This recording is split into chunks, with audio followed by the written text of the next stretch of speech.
So we welcome our next speaker, Dr. Vasanthi Tyagarajan, Chairperson, Teachathon 2021. Dr. Vasanthi is an educationist par excellence who embodies the spirit of simple living and high thinking. Close to 4 decades of experience in the field of education, she is the founder, principal, and correspondent of Shishya School, Hosur.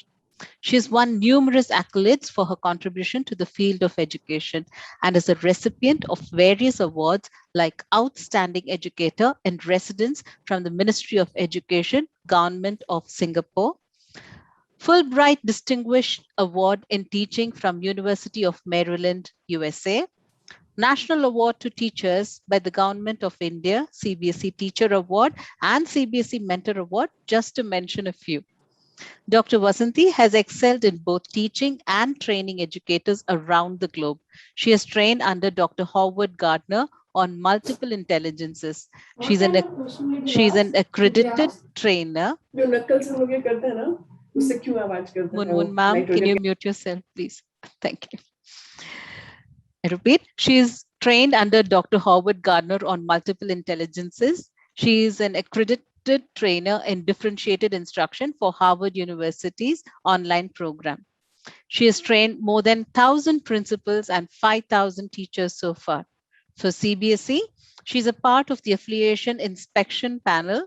She has designed a number of trainer manuals, reviewed experiential learning handbook, and is a part of the panel for holistic progress card design and a part of the committee that reviews quality assurance in schools.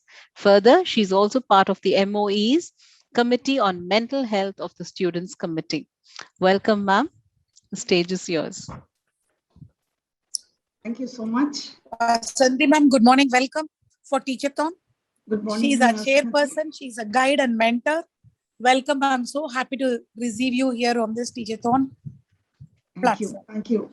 You can start. Vandegurum to all the gurus, my wonderful friend Sumati, with whom I share a lot of valuable conversations, and that has brought me here today. And to all the gurus who are present here, I bow and say Vandegurum because we learn from everybody. All of us are gurus, including our children, who teach us so many things in our interactions with them. And as pointed out, my experience in designing the Holistic Progress Card after NEP was launched has helped me to put my things together for the presentation today. Because I just presented it in the Siksha Parva last week for the chairman CBSE. I will be sharing that and a little beyond that as to what we are doing in my own institution, because the CBSE hasn't officially announced the HPC release. We are reviewing it and we need time on that, but I've already begun work with my own school. And that's what I'm going to share with you all today. And we'll take the questions at the end. Any concerns or clarifications, suggestions are welcome, because this is our own design or product for Shishya School. And we look forward to that. And we hope we'll also carry with you some value additions after having attended this session. Ultimately, everyone's time should be worth it. That's what I strongly believe. So without much ado, let me go into my presentation. And I hope my screen is visible to everyone. Yes, ma'am. I'll go on a full slide show, that's fine. Yeah.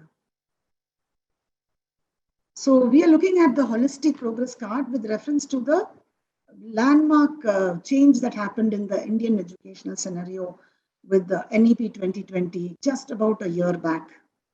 And 12 months gone by, a lot of water has flowed under the bridge, no doubt. Lot of focus on all of what NEP promises to change the very dimensions of this country and put us on the international map, which is our rightful place. Since ancient times, India has always been there. Somewhere along the way, our history must have caused us to be where we are. And right now, the NEP promises that this country will get back its rightful place in the international arena. So the Holistic Progress Card is one such area, besides the quality assurance and the life skills which we're doing, the mental health and well-being of children, a lot of priorities on the NEP. But I'll focus quickly on this so that we look at it. So Vandegurum, as I pointed out, there's a lot of humility in what we need to do when we learn, because nobody knows everything. So the moment we bow down to the powers above us, to our children, and tell them, I want to learn with you, a lot of learning will happen either way. So what are we looking at in our session? Our focus would be basically on comprehending what are those components that we need to look at when we call it a holistic progress card. And we need to have that clarity of what's the difference between a progress card and that report card that we were using all these days. Then we need to look at how do we define the term holistic with special reference to the progress card of our children. And what's more important is the implications of the usage of these terms. When you flip them, there could be huge implications when I use progress card instead of a report card. We also need to know that when there are components to this holistic progress card, how do we administer it? And it's also equally important to ensure that we make very credible remarks in that progress card for our children to support the continuous development of our children. We have to also focus on how do we suggest alternate pathways for individual children based on the uniqueness of every child. That's the whole thing about the holistic card. Every individual child is recognized for being unique. And how do we then as teachers suggest those alternate pathways for our children? And finally, a non-threatening progress card. A report card could be very alarming to a child with those marks and grades. But a progress card, as we will see shortly, must be very non-threatening. And it has to motivate our learners to upscale their progress because it's all about their progress. So they become partners in that learning with the teacher and they decide that this is where I want to go. And before I start, we need to look at this very powerful quote by Mazzano, who we know extended into the Bloom's taxonomy of the cognitive domain, and it's how the affective and the psychomotor domains were added. It is still called the Bloom's taxonomy, but a lot of contribution has come from Mazzano on that. And he says, which is a very powerful quote, that the purpose of assessment is not to rate or rank or sort our students, but then to provide meaningful feedback, today we say feed forward, that leads high performance for all students. What do we mean by that? These words don't imply that high performance indicates hundreds and 95s. No, every child's performance is peak to that child's capacity to perform. And therefore, that is called a high performance for that child. So if there's a child who has moved, let us say, from 40 marks to 42 or 43, and then to 45, and then to 47, through a progressive tracking that the teacher does, and then we find that at the end of year, this child has really moved somewhere, that for that child is a high performance. It's not that you just get 100 and there you are. No, you've got to be very clear about this. Now that this entire program is focusing on the NEP, and I'm so glad that Sumati and the team decided at IIM that we'll focus on the NEP because the defining moments of this country now and its future is based on that. And we know that these are the pillars of the NEP. It talks about the access to education for all, it talks about the equity, and it talks about equality. Both are different. The very purpose is that we have to create human beings. We're not going to create IITians and engineers and astronauts. We're going to create human beings first. Education has to be affordable, most importantly, accountable. That's where the school's quality assurance and accreditation is going to begin shortly, where enhancement reports are going to be given to school. Again, very non-threatening. I'm working on it on a pilot study, and we see how the accountability becomes very non-threatening, and schools need to work on that. So today, let's focus on how do we create human beings out of our reports that we give them. I just picked up a few cartoons to share. If you look at the first picture on your left, it says they call them standardized because being terrified to take tests is standardized. As bad as that. And here's a very anxious mother who asks the teacher, what's he going to be when he finally passes all his exams? And the teacher says, maybe a pensioner. I mean, that's very, very implicative of what we are doing to our children. Writing, tests over tests over tests. And we all know this very well-known cartoon about our assessment system, because today we're talking about assessments which are going to get reflected into our holistic cards. So you're going to have a class like this. I mean, comparing our children to animals is totally unfair. I beg your pardon for that. But we're just taking an analogy to look at a teacher who conducts the exam or the test and says, it's a very fair selection for all. Fair would mean the same examination. So all of you get ready for the first test, now climb that tree. And it's very obvious that not all of these members can climb the tree. And the monkey would probably run up very fast. The crow would probably fly up there, and the others would flunk the test. Does it mean that they are failures? Aren't elephants capable of many more things than this? How about the other creatures? So what is this trying to tell us? If there's going to be a fairness in what we do, the testing procedure or the assessment, I would say, we have to replace the term testing with assessment. Every child will have to be assessed on their strengths, applauded on their success of those strengths, look at their weaknesses, provide opportunities, try and remove threats from their lives. And that's what a SWOT is all about. It's not simply making a SWOT, it's all about how do we make that more holistic. I'm bringing another cartoon because pictures speak a lot of words. When we talk about holistic learning and conducive class environments, take a look at the contrast of the two pictures. Look at the environment on the left-hand side, how conducive it is. Every child seems to be happy and celebrating success. Everyone is taken care. There's a child who's looking sad, there is someone to handle it. But on the right-hand side, unfortunately, a lot of focus on tests and writing and scolding and what have you. So the emotions are so negative. Children are not engaged. Some are fine with it, some just aren't. And this is about all that a teacher can do with the testing, that you either take it or you are not there at all. Some children are simply not engaged and they are sleeping. That's not the way we look at it. I wanted to touch on multiple intelligences because, as pointed out, I worked a lot with Dr. Gardner and had a lot of personal discussions with him on his passion for multiple intelligences. And you can see the classroom, actually how it should be on the left-hand side of the picture. All the children aren't doing the same things, but the product of assessment would ultimately be the same. They could be drawing a planetary system, making a model of it, reading all about it, sharing the materials, depending on what kind of intelligence they have imbibed in them. Some would be writing as linguistic people, some would be spatial, some would be interpersonal, some would like to be on their own, some would like to play music as part of musical intelligence, some good with the hands, body kinesthetic. And there is a teacher looking very happy and seeing that all his children are engaged and everyone is assessed on what they are good at. The learning is happening on the same track. If you look at the one on the right, it's the same task both have to do, build or assemble the aeroplane. But look at both the children, how they approach the task. This is very important. You cannot standardize the process of learning for children.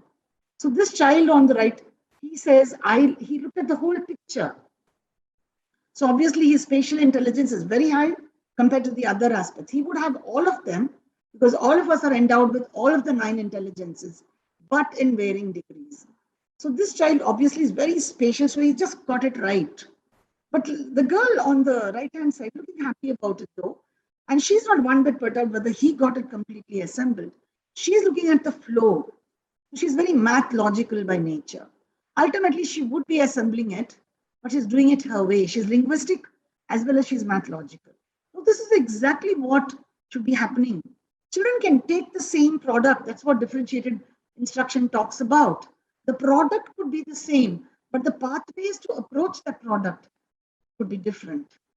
And the teacher will have to provide those alternate pathways for the assessment to be truly holistic. Then we'll come to the progress card, because if the assessment is holistic, the child's growth is holistic, obviously your reports or your cards would be very progressive. So when we talk about the topic for the day, the holistic progress card, as we call it, we can't go into a discussion or a talk on the holistic progress card unless we look at the flip side, which is holistic education. Because only holistic education can lead to a holistic progress card. So what does this entail? Let's take a look at a very simple definition of holistic education. It is a very relatively new movement in education, and these words are very important. It seeks to engage all aspects of the learner. You see, this is exactly what we should all be doing, all the aspects of the learner. And what is that all? The mind, the body, and the spirit. Got to get the children into that. What does it then mean? The philosophy hinges on what we call holistic learning theory based on the premise that every person, every child is able to find identity, the meaning, and the purpose in life. That's why the NEP talks about making human beings out of our children, not computer brains, please. How do these children find that identity? Why am I here? What's the purpose of my life, like existential intelligence? They do it through connections to their local context or community, to the world, the natural world, to the humanitarian values that they must be imbibing, which become very global in terms of compassion and peace. And if we don't give all of this to our children and nurture these aspects of our children, all of their studies in our school would be of no use, except that report card with which they walk out, which the billboards speak about. 499 out of 500. So many children, so many hundreds in math, so many hundreds in science. That does not ensure the growth of the body, mind, and the spirit and the purpose of life. So let's take a quick look at this report card and the progress card. It's very obvious that this report card would be more like, if I use that analogy, and pardon me once again, it would be more or less like your medical report that you get when you go for a checkup in the hospital once a year. So what happens? You undergo all those tests, and then you get that report in your hands. It tells you where you are. Then you go to a doctor. He says, oh yeah, this is all okay about you, not okay about you. Just follow, just come back next year. In between, you have a problem, come back. Otherwise, after a year. This is exactly what the report card does. But the progress card, on the contrary, is not the same. It's progress.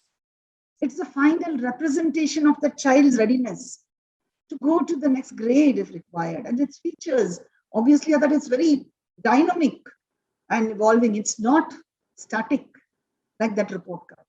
And it tells the child, you are here. Where do you need to go from here? So what's the advantage? It gives children an opportunity, along with their mentor teachers, to check the progress, identify. These are very important aspects of this card, and make changes. You need to do it throughout the learning journey of the child every year, not one shot.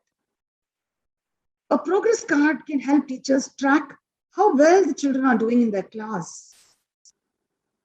They serve as a very important role for all the three stakeholders, most importantly, the parents, the teachers, to track what the child does. It also means we accept children as they are, and parents should do that. This gives them a chance to correct their study habits, modify behaviors, make other changes, so that they're on a positive academic course. This is important. It's not your mark that you're going to get. So then what is this holistic education all about? Obviously, it's a very holistic, comprehensive approach to teaching, where educators seek to address the social, emotional, ethical, academic needs of the child. Academic is very, very minute, 25% or even less. The emphasis is on a very positive school environment. That's why I showed you that little cartoon that talks about the happiness that happens in a happy classroom. Giving whole child supports to them.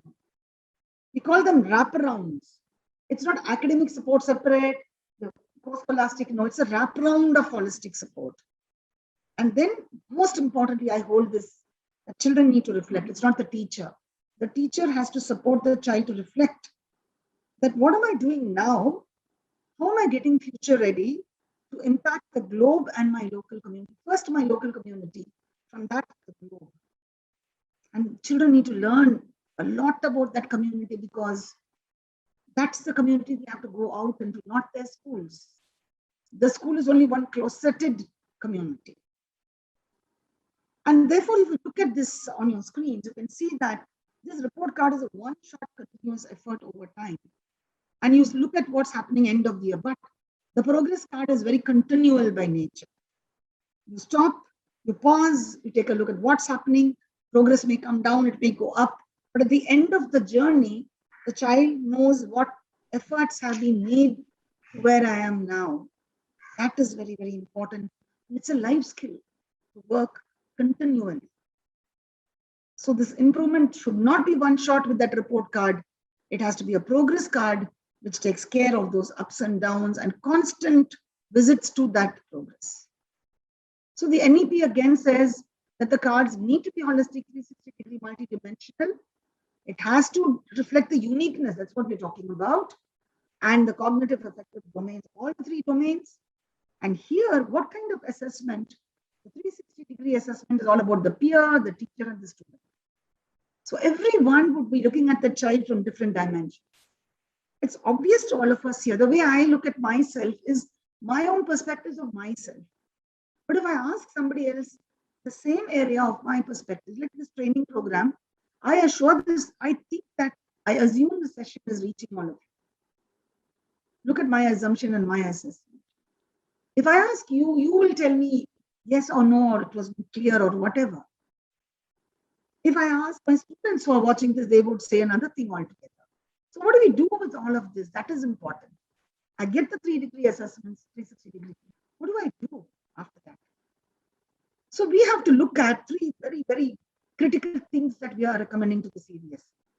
Our holistic progress card must have a very, very clear purpose. Why? The child must know that it's not just another report card. That report card should reflect a lot of reflective practices. Children have to write after a test, after a project, not the mark or the grade. What did they undergo in that process of learning in that project with a peer? What hitches and glitches did they face? That is very, very critical for a child. And the data has to be user-friendly. I'm working on this with my school and we've begun work. And the complete focus is the data. We cannot bog down teachers with so much of data, some ready-made app, stuffing things into that. It would kill the very purpose of holistic. The data has to be very user-friendly, very simple for the child to interpret, for the teacher to prepare. And we have to move from, I'm sorry, before that, the guidelines to upscale that holds the key. A child should look at it when we pause and say, there are guidelines, the teacher, the parent together, the peers say, this is where you need to move now. Come on, let's do it together. Child is not alone in that journey. And most importantly, we're looking at moving from those bad 3 C's that we call it into the good ones. Comparing children must be replaced by compassion. In inclusive classrooms, we have to generate a climate and culture of compassion. I'm not talking about challenged children with visual challenges or physical. Yes, that requires a lot of compassion, and no way there could be a comparison. I'm talking about even apparently normal, there's no normal at all, normal classrooms. Compassion for every learner. The holistic progress card must be designed to focus, or rather defocus from compulsion. You have to do this in choice. Multiple intelligences and differentiated instructions are vital over here to give choices for children. And finally, the cold-blooded competition, as I call it, must be replaced with collaborative efforts. Children must learn to work together for a common goal. Because in the world of work, you cannot be sitting on your own. You have to collaborate. The sooner you do it in school, the better. So I'm just sharing a little bit of what we do in my school at Hosur.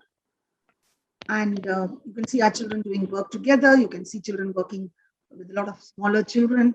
This is the sample that I have designed without reference to any website or anything. This has come right off our heads, and this is where we are working on. There are 4 sides to the card that we have designed and we have presented to the CBSE. And one would be the academic initiatives of that child. Now, the scholastic processes are going to come into one window without the silos, as the NEP says. The second, we would look at the collaborative initiatives that the child is experiencing. We look at everything as an experience for the child. What are the cultural pursuits? What are the environmental areas of pursuit? What are some social issues this child is addressing? How about the societal outreach? There's going to be no compulsion. We would give children a variety of options and say, take it up.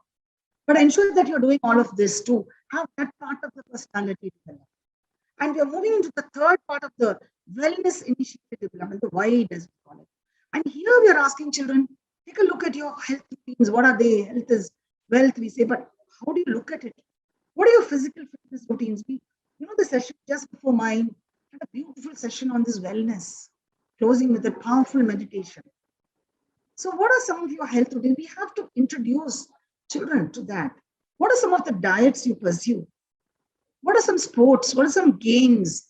What are your mental health routines? Would you practice pranayama or yoga? Again, here the school has to provide the opportunities and children take the choice. Constantly, we have to guide our children about the plus and minuses of everything. You just can't ignore it and say, oh, they're not interested in yoga, let's not compel. Tell them there are implications behind decisions they make for all of their wellness in the future.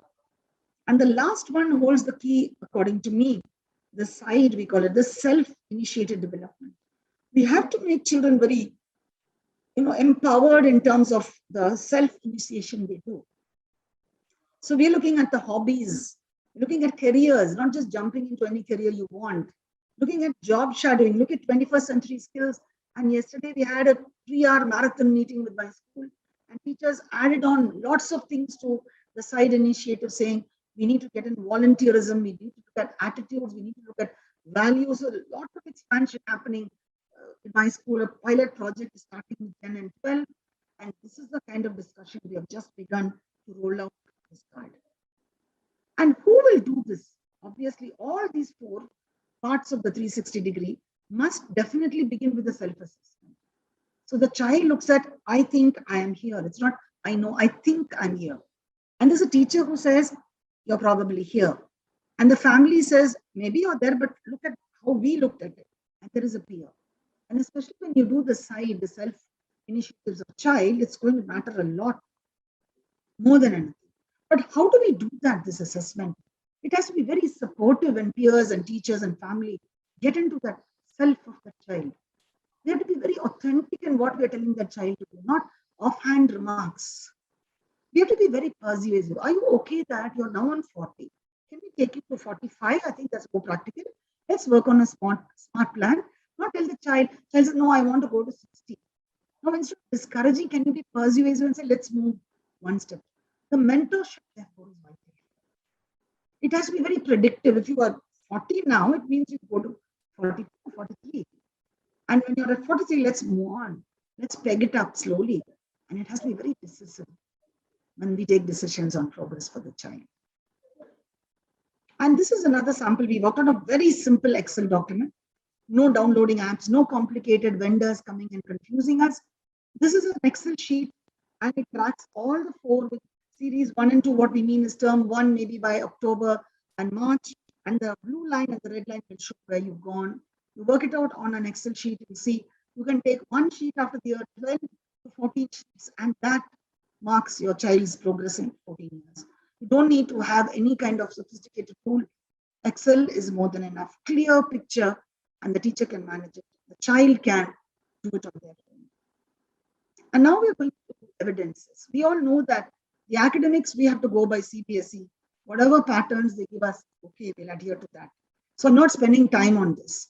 But when you look at collaborative pursuits, as I told you very clearly, opportunities have to be provided. You can see a little child in the lower kindergarten during the service week, serving all the class 4 staff, the cleaners, the bathroom cleaners, the people who keep their classrooms clean, and the senior secondary children support this initiative. So they learn about the dignity of it. You provide that opportunity. Children have started planting trees. We have a 30-acre campus in Hosur. And so we started with a Miyawaki project, very small one taken up, maybe half an acre. And we told children, let's look at intensive forestry, what happens. And not all the children participated. Some of them had to plant their own trees, which was okay. Then we looked at social issues. We went out into the public, told the children we're going to plant some ban plastic in Hosur, spoke to the sub-collector. We took the team, not all of them came in. We provided the choice again. And when they came in and they experienced it, it was out of joy. Because when you don't compel and say, this is going to go into your progress card, the child will volunteer. And when they reflect, you can see that joy. And the sub-collector was overwhelmed by the kind of preparation children made in Tamil, went about appealing to people, stop all of that. I'm not saying that plastics were removed in Hosur because of that. That would be too far-fetched. But at least the journey began. People began to realize, the shopkeepers especially, that the small children can come and bat for something like, please don't use plastics. Why don't you use paper bags? Give them some paper bags. Show them how old clothing can be converted into cloth bags. Why don't you all try this? Somewhere it would touch a chord. And we feel out of 20 people, if one changed, I think we made it. And the last one is about the cultural pursuits. So the annual day gets all of the children into it, right from grade 5 to 10, all into one program. This was about the history of Tamil Nadu. Everyone on the stage, everyone with an opportunity. What are you good at? Simply come and perform and go. You can just come and stand and do a namaste, do that. You don't want to dance, it's fine. Come as a king with his complete entourage. No problem. Every child felt, I did something. That is important. And this wellness is another important thing we speak about. We started Mind Matters since the pandemic began because a lot of concern. I'm also part of the MOE as pointed out on Manodarpan Wellness. I started in my own school, we called it Mind Matters. The mind does matter, and these are all matters of the mind. So we coined it as Mind Matters. We have sessions for parents, we have sessions for children. And parents come in from lower kindergarten, children we began from senior secondary. And we asked the parents of kindergarten, please share with other parents. How did you manage the challenge of the online class? How do children pass their time?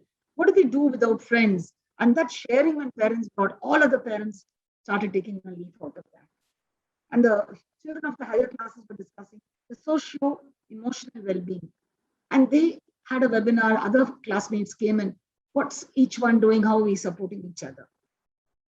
What do we do for meditation? The classrooms, our daily online class begins with meditation, thoughts for the day, positive thoughts.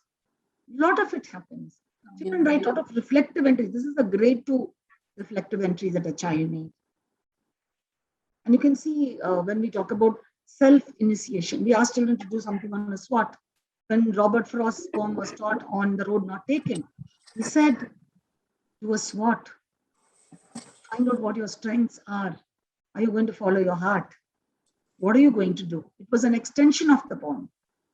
We taught children what we mean by opportunity, what we mean by threats that could happen, emotional and otherwise. You want to become an IT professional, we said, do job shadowing. You want to become a doctor, work with the hospital, we'll arrange for you. Find out, are you okay with that? Does a job really suit you?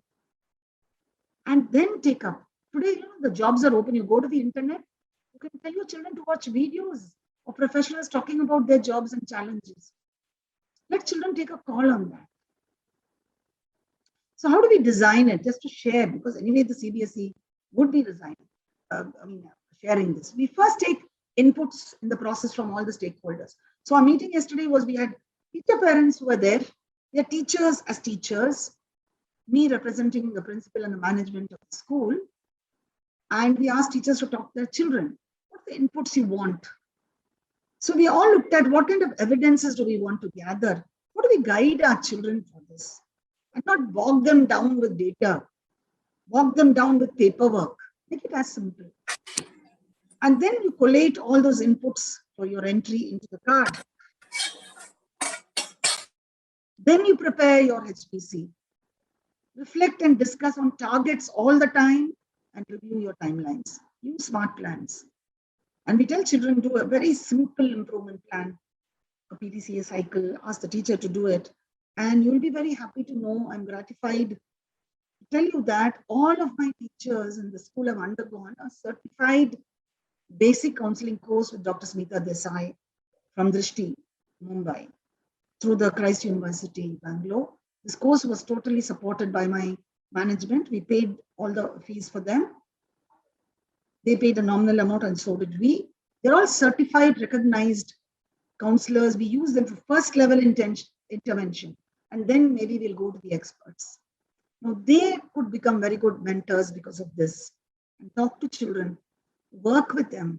Even online, we have 6 special educators across the school. They attend classes, prompt the children to speak, call them up, talk to them, talk to parents. Because this online is a blockade to meeting your child in person. So we are doing our best there. And then I come to the role of reflective practices. We cannot and should not be underrating reflection as something that is incidental and we close the class. No. It is like the picture points out, acting on assessment that we do, academic or anything else. When we make some dish as ladies, I make the dosa, I make the, don't we work on reflective practice and ask everyone, maybe 30 years I'm making that dish, but I still ask somebody, is that fine?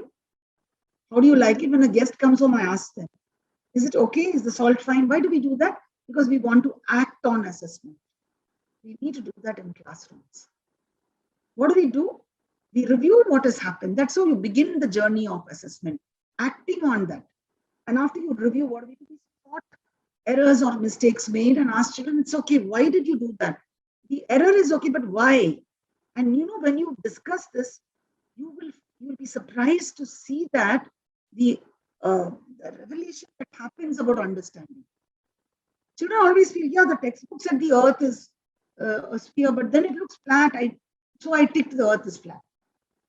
They're not convinced. But that gives the teacher an insight that there's a gap once again. How do I bridge that? There's a misconception. The sun is rising anyway in the east and it sets in the west. Who said sun does not move? Misconception. So we got to look at patterns in our assessment of what went right and wrong. And we move on. And now the CBSE has introduced multiple choice questions. So we have to be all the more guarded that picking the right answer and getting 100 does not indicate understanding.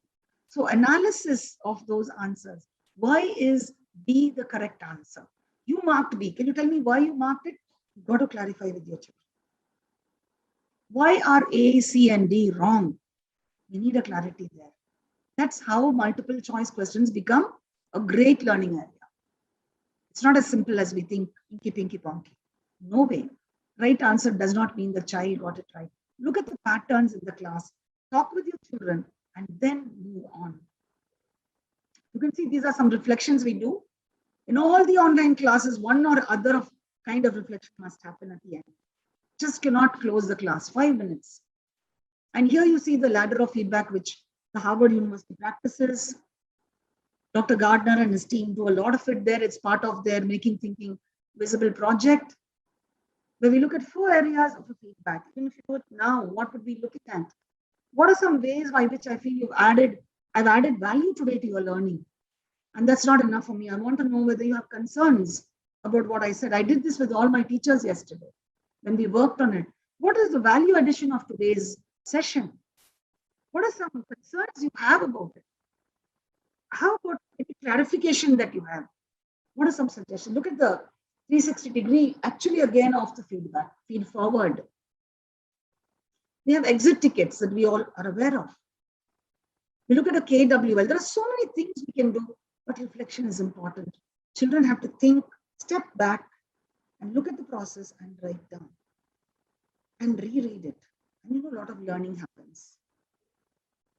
Another thing is, I think my commitment to multiple intelligence and my guru.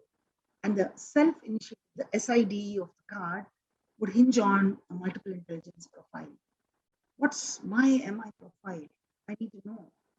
So here is a child who submitted to me from grade 9, and she says 4.86 is her body movement style. And she's taken her social, her musical, and all of that. And we tell children, you're strong on body movement, good for you. Work on the other 4 and improve them. Here's a child on the right-hand side. We have a MI profile for juniors, all available on the internet. Nothing that we have created. And this child now shades, where am I on each one? Now the mentor teacher has to tap the intelligence. So what do we do with the whole class MI? I look at what are the prominent MIs of my class of 30, 40 children. These are the MIs. Maybe the linguistic is very high, maybe body kinesthetic, but the interpersonal is low in my whole class. So I ensure as a teacher, I provide a lot of opportunities to hone that and increase. Individually, we tell children, you're very good at that, a little low on this. Start focusing on that and improvise. That's why the mentor plays a very important. So these are other practices of little children in the lower classes, 1B and all that. They sit and write. Few things I learned, few things I found interesting, a question I still have. If I eat a lot of healthy foods, I think I'll become fat, says one child. So he wants to know whether that is true. And this is an error analysis, one way of doing the error analysis. Asking children prior to a test, are you prepared?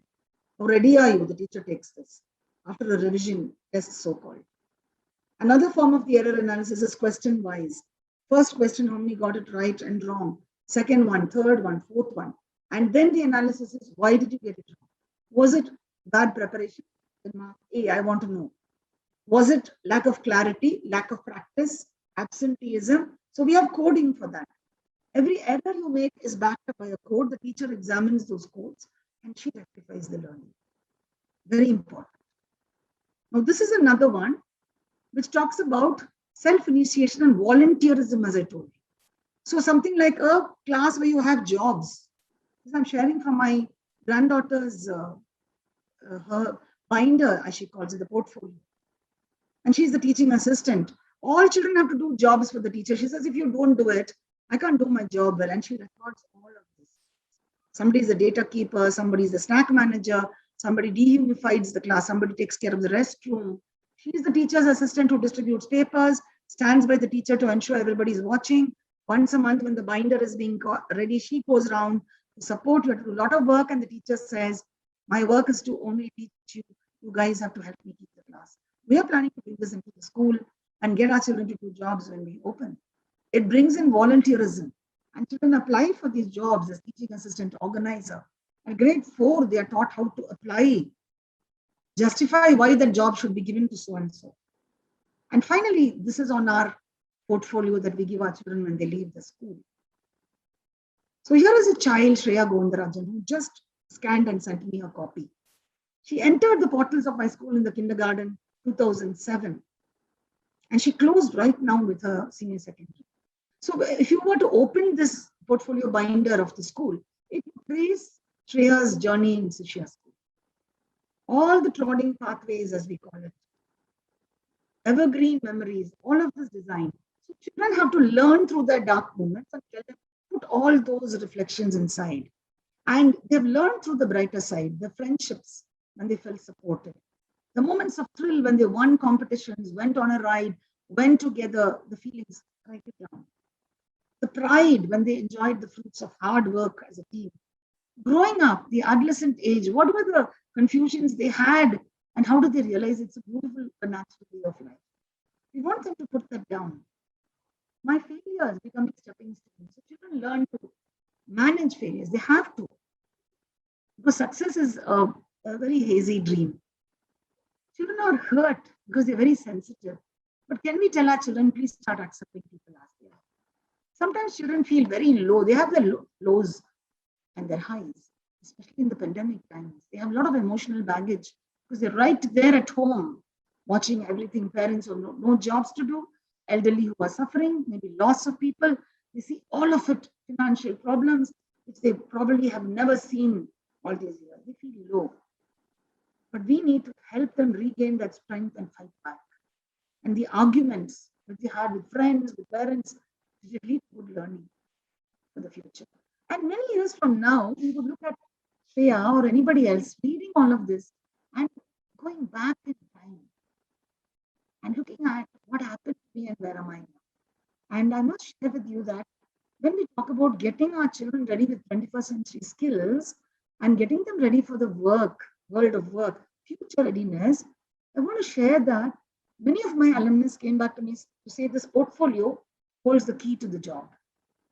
Because I believe there are a lot of, big so-called huge multinational companies, the TVS Motor Company, the Titan Company, the Tanishq Jewelries, the Ashok Leyland, Caterpillar, and many more, Tata Electric and so on.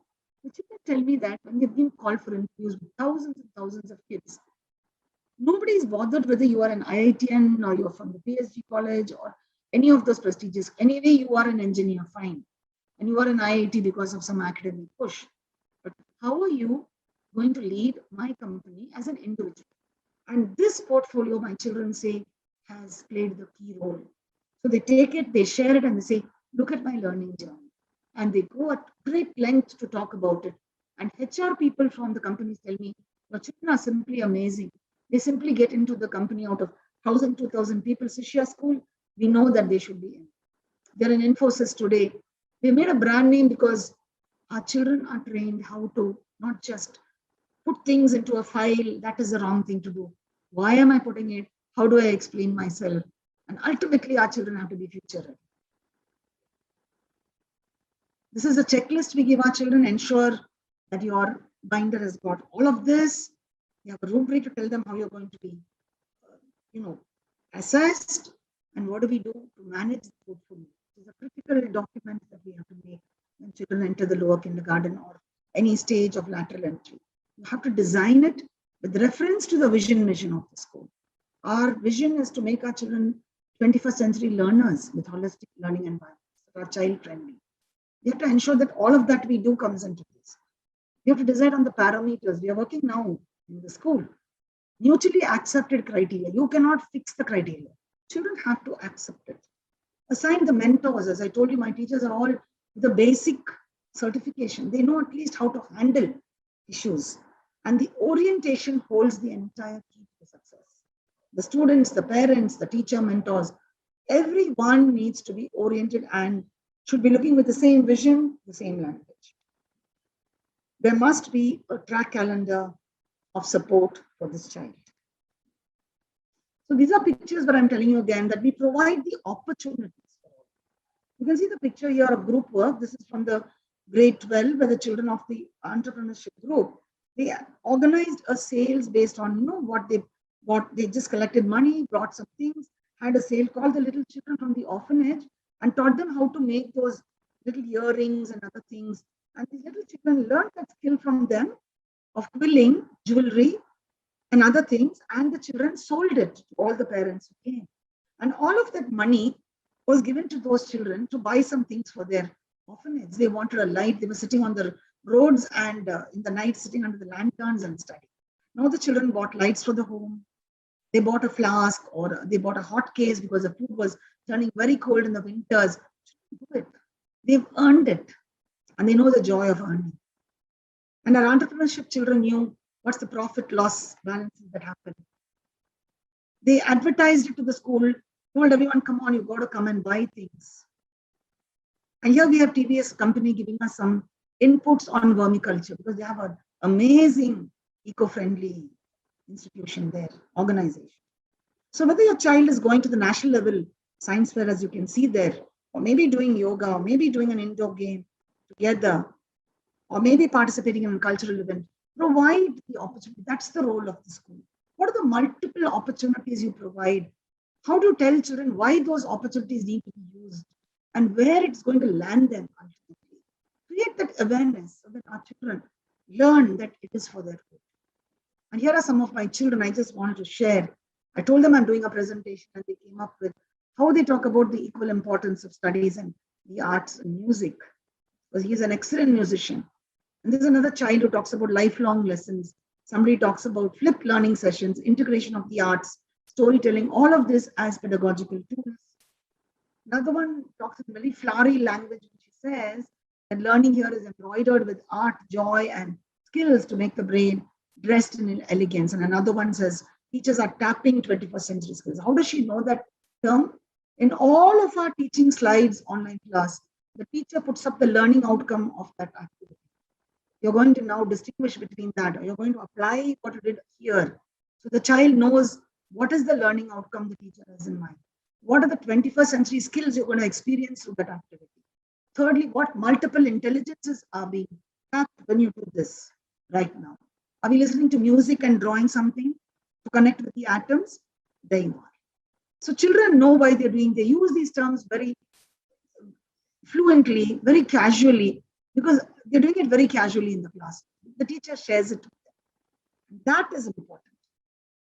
So once again, I think I've just about managed the time, maybe 2 minutes more. But thank you all very much. I come to the end of my program. I want to thank you for giving me this wonderful opportunity. Thank you once again. Ma'am, we should ask the participants if they have any questions too.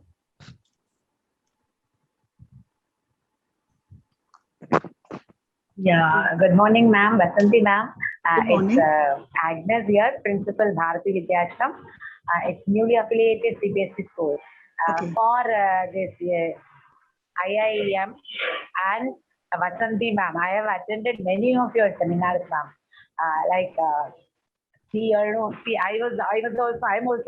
I'm also into designing report cards, progress cards. I should say here after progress cards.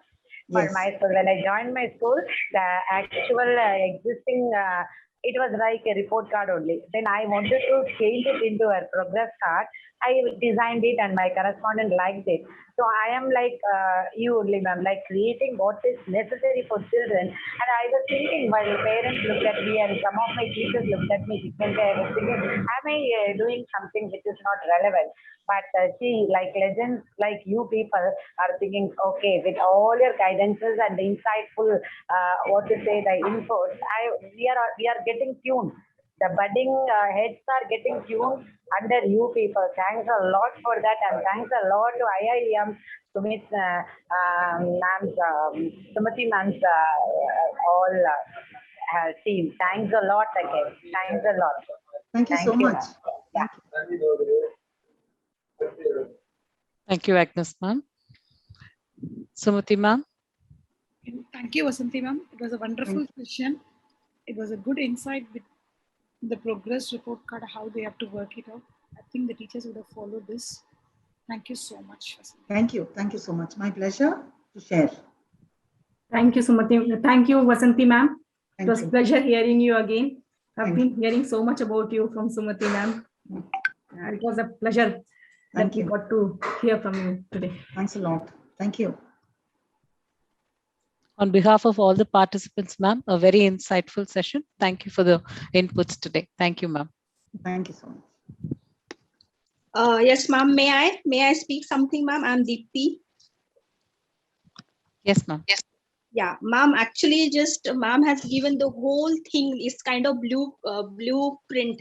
So how to run the school, how to take the exams, how to tackle with the differentiated classroom. It's like a kind of everything, like from the beginning, how to plan your class, how to plan everything. So it was like wonderful session. I must say, it's just everything we got from ma'am. It's really Thank you. thankful to ma'am. Thank you so much, ma'am. Thank you. Thank you.